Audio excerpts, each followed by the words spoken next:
Hello बच्चों, चलिए प्रश्न को देखते हैं। प्रश्न दिया गया है, श्वसन प्रक्रिया का नियमन मस्तिष्क में स्थित स्थित कुछ विशिष्टीकृत केंद्रों से होता है।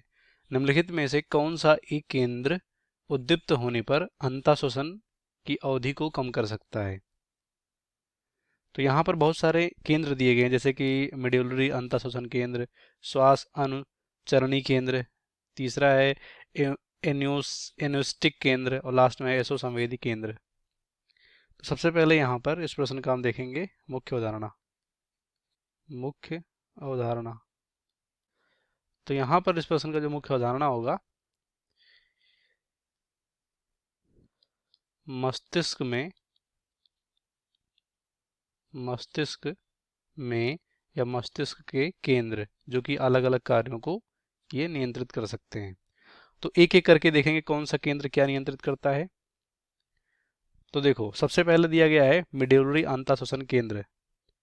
तो ये जो यहाँ पर मेड्यूलरी अंतःश्वसन केंद्र होता है, तो पहला विकल्प हमारा जो दिया गया है ये क्या होता है, ये प्राथमिक, क्या होता है, प्राथमिक श्वसन केंद्र होता है। क्या होता है, प्राथमिक श्वसन केंद्र होता है। प्राथमिक श्वसन केंद्र होता है। अब यहाँ पर ये प्राथमिक श्वसन केंद्र होता है, तो ये क्या करता है, ये श्वसन का नियंत्रण करता है। क्या करता है, श्वसन जो क्रिया होती है उसका यहाँ पर ये नियंत्रण करता है। अब यहाँ पर जो जिसकी वजह से यहाँ पर सांस लेने का कारण बनता है, तो ये हमारा यहाँ पर गलत होगा, क्योंकि यहाँ पर बोला गया अंतः श्वसन की अवधि को कम करता है।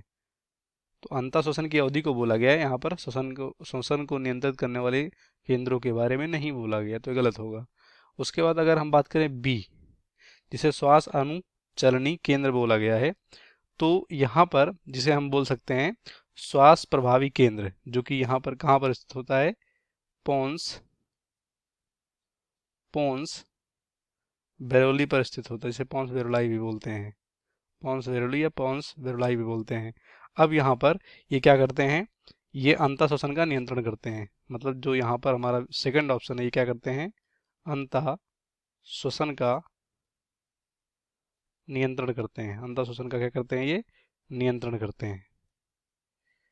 उसके बाद यहाँ पर हम अगर तीसरा देखें, जिसे बोला गया है एप्यूसिस्टिक केंद्र, या यहाँ पर एन्यूसिक केंद्र बोल, या इसको हम एनुस्टिक केंद्र भी बोल सकते हैं। मतलब इसका अलग अलग नाम हो सकता है। तो यहाँ पर जो हमारा तीसरा है,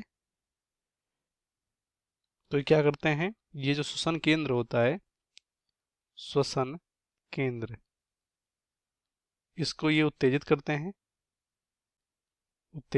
हैं और कहाँ पर स्थित होते हैं, ये यहाँ पर निचले पोन्स पर स्थित होते हैं। कहाँ पर, निचले पोन्स पर, इस तरह से।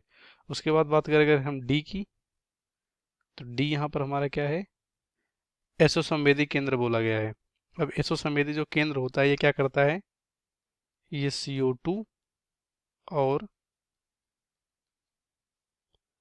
हाइड्रोजन, CO2 और हाइड्रोजन आयन के लिए क्या होता है, ये संवेदनशील होता है।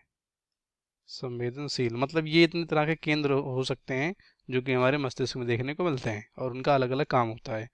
तो क्या बोला गया है कि कौन सा ऐसा केंद्र होता है, निम्नलिखित में से कौन सा एक केंद्र ऐसा है उद्दीपित होने पर अंतः श्वसन की क्रिया को कम कर सकता है, यानी अंतः श्वसन को नियंत्रित कर सकता है। देख सकते हैं यहाँ पर बी ऑप्शन, अंतः श्वसन का नियंत्रण करता है। तो हमारे कौन सा होगा, श्वास अनुचलनी केंद्र, इसे हम यहाँ पर बोलते हैं पॉन्स बेरुलाई में स्थित होता है।